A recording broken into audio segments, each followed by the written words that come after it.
Because throughout my sports life, running was a punishment. You are late to the field, go take 2 rounds. Yes. You are late to the practice, go take 2 rounds. And on the contrary, I was always the one who was there before that. So I never had to kind of take those 2 rounds. You have to listen to your body and you have to make sure that you adapt your training and be realistic about your goal. Every day's run, there were newer things happening. Yes. There were newer challenges coming.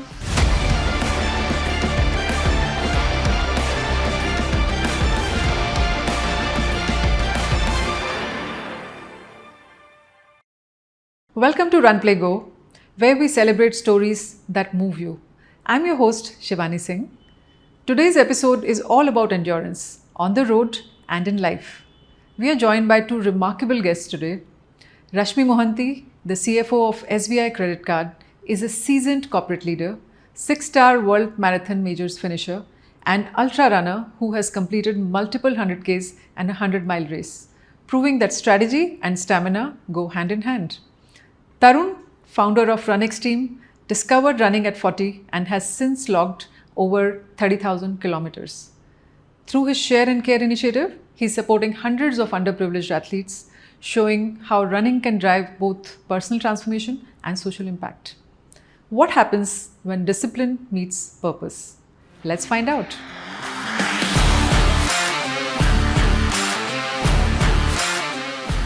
Rashmi, Tarun, welcome to RunPlayGo, and it's an absolute delight and honor to have both of you on the show today. Not just as the superlative athletes that you both are, but also as dear friends. Thank you so much, Shivani. Thank you so much for having us here. Tarun, I think both of us go about a decade and a half, and we connected on, interestingly, photography and not running at that point in time. And later on, we also then started some of the runs together, and we understood the journeys, and all of that happened. True. Rashmi, you've been such an inspiring runner for all of us. I've seen you doing your solo runs on Golf Coast Road and GFR for several years now. And every time I've wondered about your journey, and I've been wanting to know more about that. And finally today, we have an opportunity to be able to do that. Thank you, Shivani. I think it's fun to be here on this show along with Tarun. I hope it's going to be an episode that everybody enjoys. So Rashmi, you've had a high-powered corporate career. What led you to endurance to begin with, and eventually, from marathons to ultra marathons to your 100 kms and so much more? So what was really, what was the starting point? So my running journey started, Shivani, with, the goal that every woman in her late 30s has, which is to lose weight. And I started running in the gym, which was about an hour, 45 minutes over the weekends, and not really a regular runner as well. And then one fine day, one of my neighbors said that, why don't you join us for a run at Leisure Valley Park? And this is way back in 2009, 2010. And I'm just so glad that I took up that offer. I landed up on a Sunday morning at Leisure Valley Park, met with some folks who had been running for 6 months to a year, became good friends. And honestly, it's I owe it to them, all of them, to have kept me going on the track. So once I started running, obviously, I'm also a numbers person. So for me, numbers matter initially. And therefore, from a half an hour run to a 1 hour run, from a 5 kilometers to a 10 kilometers, from taking 63 minutes for 10 kilometers to try and reduce it to a 56 minutes, and then from a 10 to a 21. And that's how the journey continued. The way I moved into ultras is also it's funny, and it's also kind of, a reflection of how I am in my personal life. We had Rahul Burgess, who was training for Comrades at that point in time.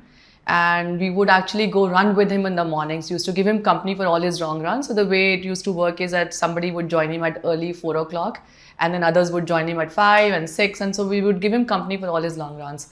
And then there was this desire for me also to understand, how do people prepare for such kind of long runs? And it just so happened that my sister used to be in South Africa at that time. And I said, hey, there's this good opportunity for me to combine pleasure with running. And why don't I also try and attempt the Comrades? And that was my entry into the ultra world. And from there, it was just about testing myself. It wasn't to beat somebody else. It wasn't to say I can run faster than that person, or it wasn't even to say that I'm the one of the first few who are actually doing Comrades or who are doing 100 kilometer as a woman. I'm out there running 100 kilometers. It was just to test myself and see, can I really do it? Can I go past what I've done so far? Can I run faster than what I've been running so far? And that's how the entire, and it's been 15 years now. And also, I think it would have been the journey of discovery. Oh, Because absolutely. That was your, every time that you cross yeah. across a milestone, every Correct. time that I would cross from a 10 to a 15, Yes. from a 10 to getting, doing my first half marathon. And I was just telling Tarun outside as well that I remember when I was doing my first full, this was in Hyderabad, and the longest training run that that you usually do preparing for a marathon is a 30 or a 32 Correct. kilometers. Correct. And I remember calling up my mother at the 33rd kilometer and telling her, this is the longest I've done. I've crossed the 32 kilometer mark and I think I should be able to finish the 42. So every time it's been about self-discovery to say, can I go over and beyond? Yes. That's absolutely phenomenal, Rashmi. And like they say, from there you never look back. Oh yeah, you never look back. Yeah, you just learn, and there have been many such kind of runs where it hasn't gone as per plan. Correct. There have been runs that I thought would be easy. I remember doing a 100-kilometer run in Singapore, and it's a flat route, right? It's a small city, and there were loops, and it's a flat city. And I said, 100 kilometers, I should be able to finish it, And I'd just finished a 100-kilometer run in Bangalore in about 12 hours and 50 odd minutes. I said, yeah, under 13, I should be able to finish it. But the humidity in that country, on that route, I had to really change my plans in terms of how I was managing the humidity during the day and even during the evening hours as well. I took almost like 15 hours, but there was just so much that I learned about how does my body react to humid conditions? How is it that I can keep control on myself and not blow apart and not lose it totally? Coming to you, Tarun, very interestingly, you discovered running at 40, an age where most slow down. And, and from there now, today, you are this, running is almost like a life mission for you. So how did you, what really clicked for you, and how did it grow from starting, taking the first step into running, and today all that you do? So Shivani, before we dive into what you asked, it's so interesting, and maybe most of what even Rashmi was just saying, it all comes together into our thought process. I personally feel that I'm a believer. Correct. So rather than knowing that, okay, this is the destiny or this is the path I want to choose, I like to believe in stepping towards it and then letting things happen. Absolutely. And one of the most interesting example of this being 15 years of knowing you and 15 years of knowing that. The running part of it also was something like that too. For me, it was not about fitness. I had always been into sports. I had always been into good health. I had always maintained myself. Not really, I won't say maintain, because I didn't have to put an effort. Being in sports, it just becomes part of your life. School level, I played school cricket and, represented school, represented Delhi, played various sports. So being active and outdoorsy was just part of me. Correct. It was never that, okay, I have to put an effort. Yes. And those days, life was different. Sports, for adults didn't have that kind of an exposure. So, I got restricted to gymming. And that was the thing to do, And then what happened, that one of the important things about being into any kind of activity is the adulation you get, which is undeniably important in this, right? So when you're approaching 40s, most of the people around you are kind of losing on health. You are still doing well. That was good enough a kick for me. Yeah. But around that time, something happened, and that's why I called sometimes myself an incidental runner, because throughout my sports life, running was a punishment. You are late to the field, go take 2 rounds. Yes. You are late to the practice, go take 2 rounds. And on the contrary, I was always the one who was there before time. So I never had to kind of take those 2 rounds. So running never happened to me, and like I said, it was always a punishment. But around that time, something just triggered, and I said, okay, let me just try it. Of course, I saw a couple of friends who were into it, and that kind of was my first step. Every day's run, there were newer things happening. Yes. There were newer challenges coming. There was a newer definition to it all was coming. It was not just running. I think running, to most runners, I'm sure, has kind of given a new world, you know. So to each to themselves, we found our own ways, our own aspirations, our own meanings. And I doubt if there would be somebody who would say, oh, I'm going to stop running after 5 years. Absolutely. So that never happened. So I think what I hear from you and also Rashmi is that running is also like a channel. You know, it is channel, and you know, through that channel we also find our purpose. So I've seen that very clearly in your case, Tarun. You know, from RunXtreme to now all that wonderful work that you do with the underprivileged children is an inspiration in itself. So, like I said, that we all find our purpose and we all find our drive.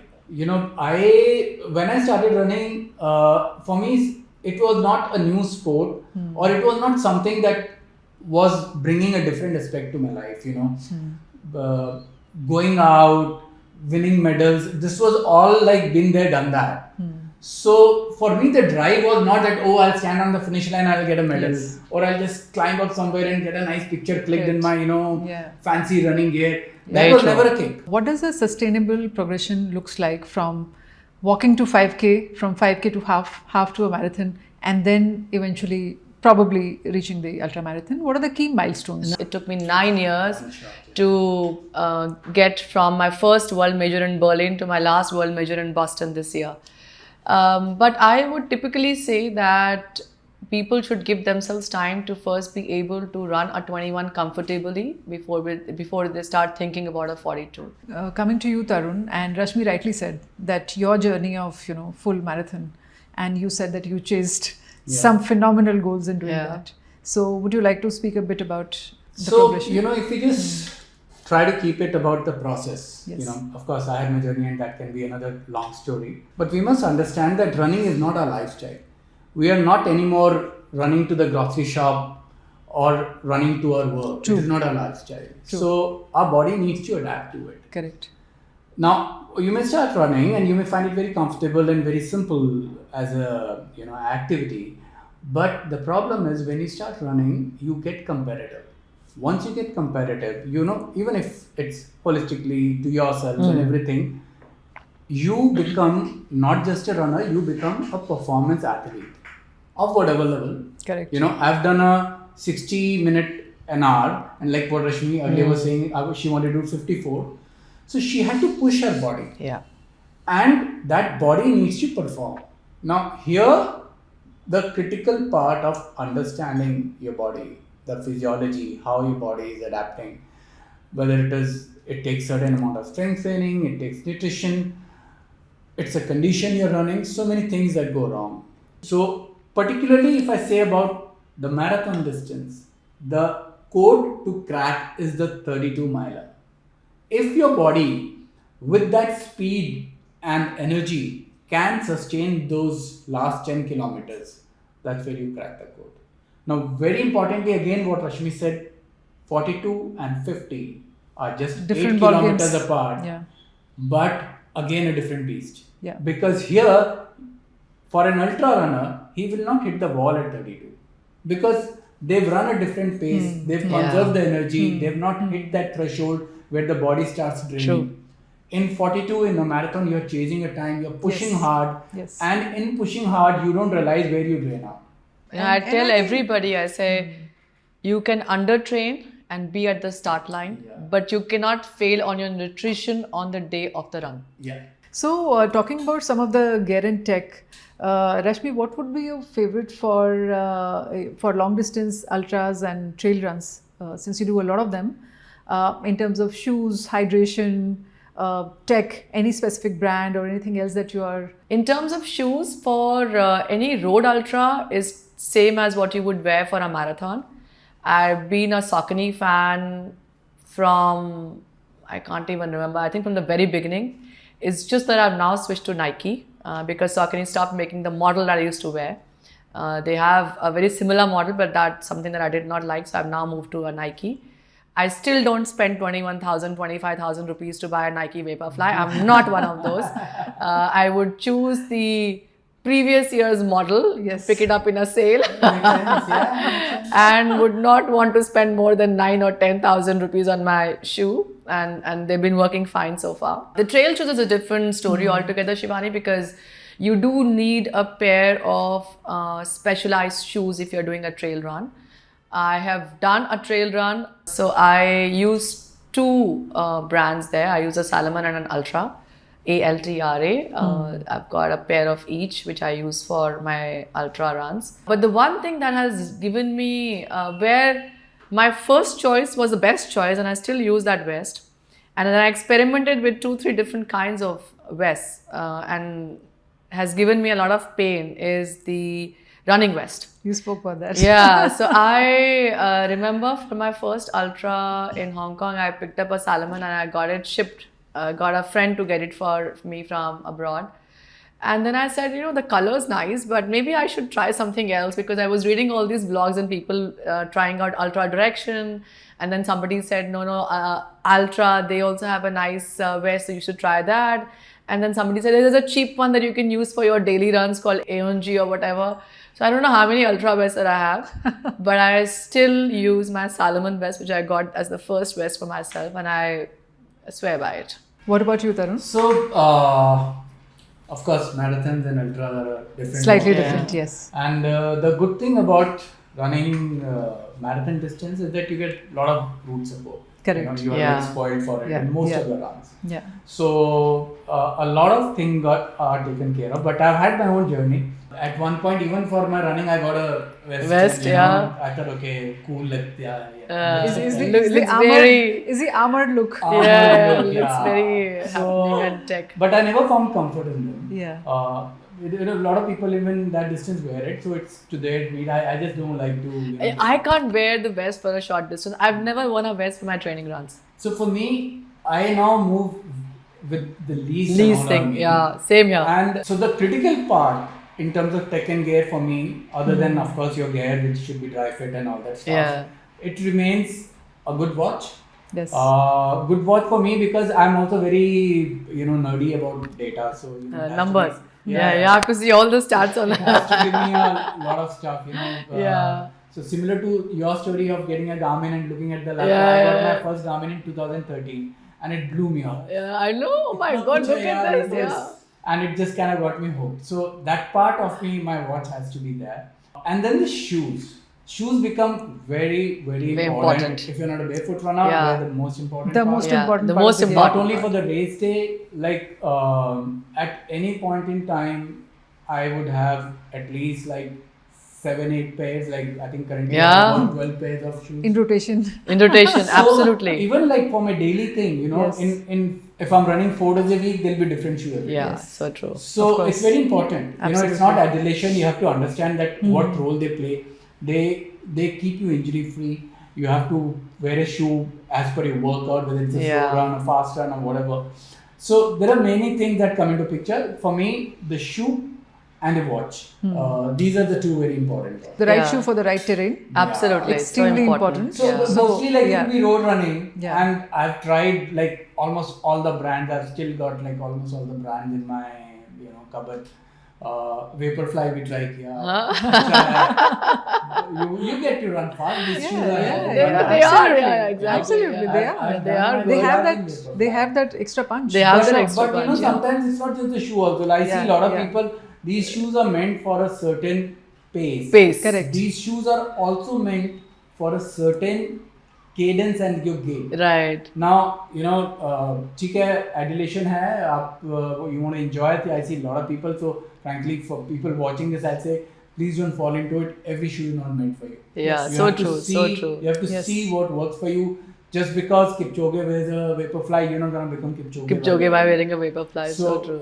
You have to understand, what works for you and your body type, so many factors that come in. And 90% of the times are the training runs for us. Race day, there's a huge difference between the race day and the training run. And a training run day. So one thing that I've changed completely in my wardrobe is my running shorts.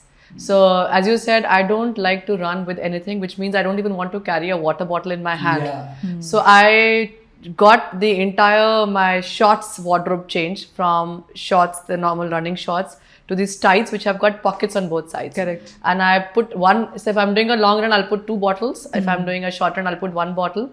and I plan my route so that I have So you enough have- water you're able holes to- which I can go and Yes. refill my water bottle. Yes. Because I just can't hold a water bottle in my hand. yeah. It's just the watch Yeah. and the shoes, and you wear your running gear and you're out on the road. So I just carry a bottle on the event. on training run, runs you don't. It's on my car. I'll And you book do loops, myself yeah, that I yeah. know according to the weather. Yeah. I know it's a pleasant one. I know I can do a 10K Longer, without yeah, water. exactly. I'll do a 10K Yeah. loop. If it's a sultry weather, Yeah. I know 5 Do a shorter loop and do that, So yeah. I just plan that. Yeah. Absolutely. I Next think day, just a small bottle in my hand and I'm there. And I think the gear manufacturers are also listening to this Yes. feedback that we're talking Yeah, about. yeah. Within the last 1 year, I've seen the running shorts that we wear as women. They all have now pockets on the side. right? Absolutely. For, Yes, for the yes, mobile yes, and For the there mobile are and 4-5 yeah. pockets it all has around. evolved, it has It's evolved. evolved. Exactly. It's So everybody's listening to Yeah. the Even evolving small needs. things like you want to carry your car key. So Yeah. a lot of Yeah, these yeah, yeah. ones, they had a pocket at the back. At the Correct. back. But then that pocket at the back hurts. Hurts. It in shapes, long run. Yeah. right? You know, If it's summers, Yeah, it shapes, right? It also hurts at Yeah, the tailbone. yes, sometimes. yes. So you No, see a lot they're of taking these the options feedback. that Yeah. are Yeah. So that's the first thing I changed was my running shorts. I just kind of changed from that normal running shorts gears, to. of course, over a period of time, we've seen so many things coming Yes. in. So much You know, evolution, absolutely. Something you had a small pocket pouch Yeah, kind of thing for yeah. your shoelace. For the Yeah, shoelace yeah, and all. You yeah. know, you want Correct. to just keep your keys or Keys something. and you in can put it there. Then there are these small belts. I've Belts. tried so Yes, many of them. yeah. Yes. Sometimes, I remember my first belt was bulky one. kangaroo belt. Yeah. So And from these there are- to now, these really very stretchable, Yeah. sleek, nice Yeah. belts that you can I put once your got stuff one in. very thin one, Which could expand. Yeah. Yeah. So yes, Yes. and I'm sure some of them work for somebody. Yeah, correct. But there's a lot of hit and trial that That goes you'll have to into it. Exactly. And it's eventually about finding your sweet spot. Yes. in Whatever everything, works for you. Like the other Yeah. things. So, Rashmi, any advice specifically for women? And you are the champion of going long. So around, especially around managing cycles. You spoke about Yeah. the menopause and Yeah. perimenopause phase earlier. Safety on solo runs, for example. I see a lot of women, including Yeah. myself, Yeah. we do a lot of solo running, right? Or social conditioning. Yeah. There's so many things, right? Specifically as a woman today who's a runner and specifically going long. Right. So then what are some of the things that you'd like to speak So about? one, I would say from when I started running in 2010 till now, things have really changed. So you do, as I said earlier, see a lot of women run alone or do solo runs.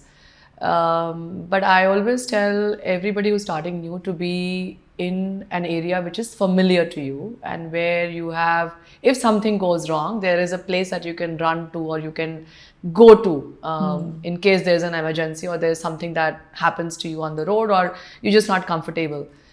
So be around areas which are familiar to you, more important, number one. Number two, on the cycle, I've actually done ultra runs on the second day of my period. And it's a challenge, but it's not something that you cannot manage. Okay, so when girls and women come and ask me that how do you manage through it all, I tell them it's up to you how you manage it, but it's not impossible. You can manage it, and I know a lot of other women who've shared the same experience with me that it's been difficult, but it's not been impossible for us, and it's a doable thing. It's up to you as to whether you can prepare yourself mentally to be on the track. If you're in that phase of the month. What has hit me the most is turning 50. I'm 53. Yes. And the changes that my body has gone through, the perimenopausal stuff and the physiological changes and the hormonal changes, we make it as a very light and we don't talk about it much and we just try and brush it under the carpet in all our conversations. But I tell you that one thing that changes the woman's life is menopause. It's changed my life drastically. As I was saying, it came and hit me at the time and I also took a break and I did not realize that. Imagine I was at the peak, almost at the peak, where I did October 2022, I did the London Marathon in 4 hours and 12 minutes, which is my second best time. And now I struggle to finish a marathon in 5 hours. So if I do a 450, I feel very happy about it because I'm just not being able to run fast. And so 23 is when I took a break from running. In end of 23, early 24, when I got back to running, I it used to be so frustrating that I couldn't get the speed, that it would take me ages, and it still does take me ages to recover from a long run. But now I think I'm more mentally, I've adapted to the fact that it is going to take me longer to recover, and therefore I've adjusted my daily routine in a way where I allow myself to recover from whatever I've done in the morning, whether it's a 7-kilometer fast run or whether it's a long 20 kilometers that I've done. I give myself time now during the day. But you have to listen to your body, and you have to make sure that you adapt your training and be realistic about your goals. So today I know, and I was speaking to somebody, a friend, and I was telling him, I said, can you help me get to a 4:30? And he said, tell me the last few marathons that I've done. So I obviously was trying to show off, and I said, 2022, October, I'd done a 4:12. He said, yeah, why 4:30? We can get you to a 4:12 back. And I said, no, I know I cannot get back to a 4:12. I just don't have it in me. But I'm doing a 4:50 or 4:55. Help me get to a 4:30. So you have to be realistic about your goals as well. So it's about acceptance. It's about acceptance and realignment as well. It takes time. It took me a lot of time, almost like 4-5 months, to accept and say, correct, Rashmi, I'm not that fast anymore. Yeah. Adjust. And you be might realistic. Be, and you might be, but there is a period of realignment. Which you have to accept, right? Yeah. It's like your body is realigning and readjusting. It's your body is right? realigning, So, and I think for a woman, all through their years of starting from 20s to 50s and maybe to 60s is going to be a different story altogether. But we have to keep adapting to what your body is like at that point in time, and we just be realistic about it. It's something which is doable. I know there are 50 plus women who are very fast. They do their marathons, and we know a lot of them in 3 hours and 30 and 3 hours and 40. But they've adapted to, I'm sure they've also adapted to a different body today from what they were in their 40s. So we just have to adapt and be realistic about it. I absolutely agree on that. So Tarun, many people think it's too late to start running at 40 or beyond, for example. We spoke about that right in the beginning. What would you say to a 45-year-old today who wants to run their first marathon now? The first thing would be just step out and run. Yeah. Show up. It's marathon distance is not the goal. To be out is the goal. Okay, so we need to start that first of all. Of course, we just spoke about all the challenges, and we know that there are biological challenges that women face more. But if you just put a simple criteria of aging, we all go through it, right? What I was at 20 or what I would be at 30, what I may be at 40, it's not a linear curve. Frankly, I was telling my son the other day, and this was not the other day, in fact, it's been some time. And I was telling him that I'm feeling that I am fitter than what I was in my 20s. Yeah. Absolutely. So there are different criteria to look at it. Had I started running that time, maybe I would have run faster. But the speed is not what defines your what you're fitness. chasing. So I feel today I'm more aware, more in my condition, but I have to also adapt to my age. I have to understand that my body is slowing down. Yes. I'll be 55 this year. So what I was 10 years back, I'm not the same. Forget 10 years. Last 4-5 years. 4-5 years. Every year. Actually, every year it changes. Every year changes. So, there are many reasons to it. It's not, like I said, even aging is not a linear curve. Right. 4-5 years for us, globally were very different emotionally and psychologically. Correct. That also has impact on Absolutely. us. If I have a bad mood in my office, that will affect my performance tomorrow morning. Absolutely. Why when you see these top athletes, they are told to stay away from family, stay away from phones, because a slight distraction can mess it up. So we have to be aware of all these little things that come into play. For somebody at this age, if they want to start, all I'm going to tell them is that come out and show up. Take one day at a time. Know yourself, see how your body is adapting, then put a realistic goal. Once you put a goal, then define it that I am doing X, I want to achieve 5X. And what would it take? Am I ready for it? When I turned 48, a friend of mine who turned 50 that year, he cracked a sub 3. I, that year, had done a 340 and I was on top of the moon and I heard his sub 3. I called him up. I said, what would it take? you've done it. Do you think you still have it in you? And do you think I have it in me? He said, there's no answer. When you go out, step out and run, you ask yourself, do you have more in you? And let your body define. Your body will tell you yes or no. You have to listen to it and you have to know how much you want to push. Yeah. What all do you want to compromise for it? You just don't want to be a rice bag that you keep hitting against and you keep getting injured or whatever, getting various other impact. So it's something that you need to really assess. Absolutely. And calibrate yourself. Also within the parameters of safety, like we've been Yeah, speaking to a absolutely. lot of experts over the over various episodes of the show. So maybe it's a great idea to get your basics in place and all Before of you that. kind and of go all out. Yeah, so when you go into that journey, and like what Rashmi rightly said, break the goal down into smaller pieces, Exactly. Smaller chunks, Yeah. and then you One step from at a time, one and step then at a you kind time, of, and get there. from one to the other, and Yeah. etc. Yeah. So Yeah. on that wonderful note, thank you so much to both of you.